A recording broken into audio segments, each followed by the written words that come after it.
ഇനി മണിക്കൂറുകൾ മാത്രം ബാക്കി. നടുങ്ങലോടെ ലോകം ഈ മഹാദുരന്തത്തിന് സാക്ഷിയാകുമോ എന്ന ഭീതിയിൽ. നഗരങ്ങൾ കടലിനടിയിലാകും, കടലിന് തീപിടിക്കും, കൂറ്റൻ സുനാമികൾ മനുഷ്യജീവൻ അപഹരിക്കും.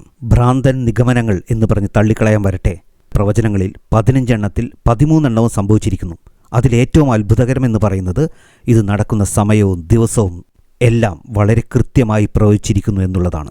2025 ജൂലൈ മാസം വെളുപ്പിന് 4 മണി കഴിഞ്ഞ് 18 മിനിറ്റുള്ളപ്പോൾ ഇത് സംഭവിച്ചിരിക്കും.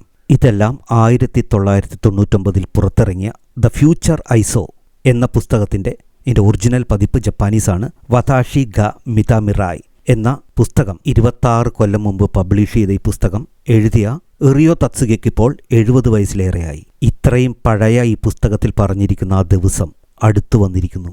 ഇനി ഏതാനും മണിക്കൂറുകൾ മാത്രം. 3 ദിവസങ്ങൾക്ക് മുമ്പ് ജപ്പാനിലെ കരോഷിമ ദ്വീപ് സമൂഹങ്ങളിൽപ്പെട്ട ഒരു റിമോട്ട് ഐലൻഡായ ടൊക്കോരോ ദ്വീപിൽ ഒരൊറ്റ ദിവസം 500-നടുത്ത് ഭൂചലനങ്ങൾ രേഖപ്പെടുത്തി. ഭൂമിക്കടിയിൽ എന്തൊക്കെയോ നടക്കുന്നുണ്ട്. ഇത് ശാസ്ത്രലോകത്തെ അമ്പരപ്പിക്കുന്നതായിരുന്നു. പ്ലൂട്ടോണിക് ടെക്ടോണിക് പ്ലേറ്റുകളിൽ ഉണ്ടാകുന്ന സ്ഥാനം ചലനം കാരണമാകാം. ഇത് വമ്പൻ സുനാമിക്ക് വഴിവെക്കും. എല്ലാവരും അലർട്ടായി.